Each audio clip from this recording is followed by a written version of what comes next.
Biz бүгүнкү илимий техникалык жетишкендиктерибизди көргөзүү максатында ушул Ош мамлекеттик университетинде ушул көргөзмө болуп атат.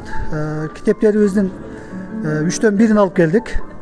Азыр бул жерде 30-дун тегерегинде китебибиз турат.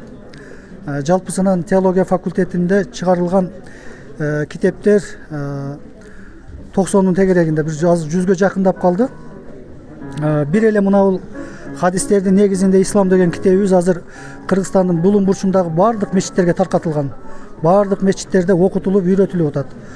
Ошондой эле хутбалар деген китебибиз имамдарга ошол жылдык ар бир хутбада 52 хутбага ыңгайлашкан эмелер берилген. Азыр ал китепке орун жок, бул жерге коюлбоду. Мына Куранга киришүү, Куранды үйрөнөм деген адамдарга, балдарга атайын чыгарган китептерибиз бар. Моундай 40 хадис китептери бар. Куран сүрөлөрүн тааныйбыз деген, балдар үчүн пайгамбарлар тарыхы деген, жана башка көптөгөн балдар үчүн дагы, улуу муун үчүн дагы чыгарылган китептерибиз бар. Ошондой эле предметтик китептерибиз дагы бар. Алсак, мисалга алганда, мына жерде Орто Азияда ислам дининин жайлуу тарыхы, мына жерде кыргыздарда ислам түшүнүгүнүн калыптануусу жана диний жамааттар боюнча бул китептер тарых багытында жазылган китептерибиз бар. Мына жерде диндердин өнүгүү тарыхына байланыштуу китептерибиз бар. Мына мектеп программасына кирген. Мына жерде тафсир китеби, хадис китеби, мына жерде жакшы көрүнбөй калыптыр, калам китеби бизде окутулган ушул окуу китептеринин бир тобу. Андан сырткары бизде монографиялар бар. Монографиялардагы бул мисал алганда кыргыздардын мусулмандашуу тарыхы, жалпы Кыргызстанда кантип таркалган, кантип исламдашуу процесси жүргөн, ошол PDF багытында ар бир окуу китеби студенттерге электрондук библиотека катары сунулат дагы.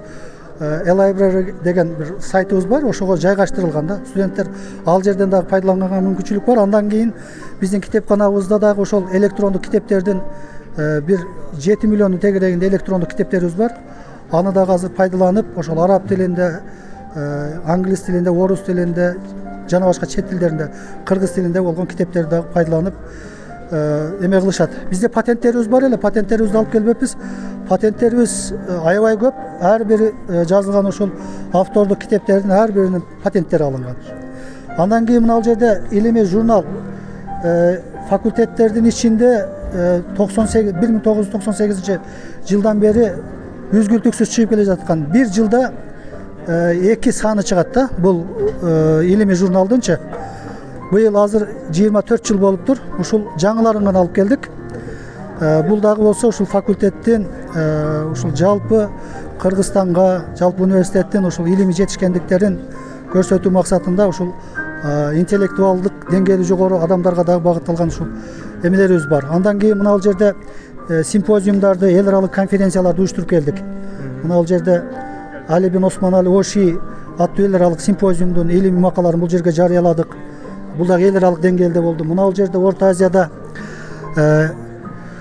эл аралык Орто Азияда ислам деген темада мына 2004-жылы дагы биз уюштурганбыз. Муну жыл сайын эле ошол Түркия Диянет фонду менен биргеликте уюштуруп, мындай иш-чараларды ошол элге тартуулап келе жатабыз. Кыргызстан мусулмандар дин башкармалыгы менен жана башка ошол Бишкектеги университеттер менен дагы тыгыз байланышта ушул иштерди аткарып келатабыз да. Мына жерде дагы бир китебибиз чыккан. Мына бул Диваны Хикмет деген. Аябай Чагатай немесинде чыккан китебибиз да. Муну эң кызык жери Чагатай тамгаларында дагы чыккан. Андан кийин мунун котормосу кыргыз тилинде дагы берилген да. Бул дагы мукабасы аябай сонун, жалпы окурмандарга ушул дагы сунушталган.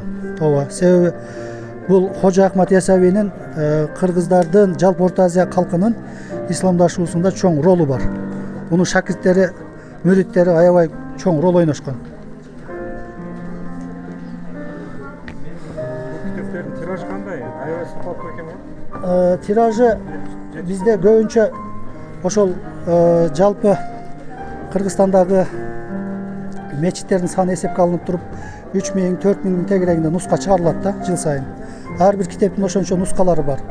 Азыр сонун китептер бар экен да, балдарга да тийишет. Ушуларды биздин жарандар кантип ала алат? Каерден тапса болот?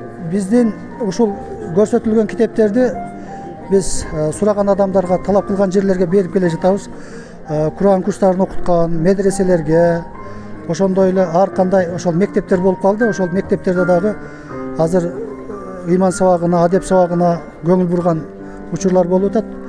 Факультетибизге келсе, теология факультетине келсе, бул 40 хадис, ошол Куран сүрөлөрүн тааныйбыз.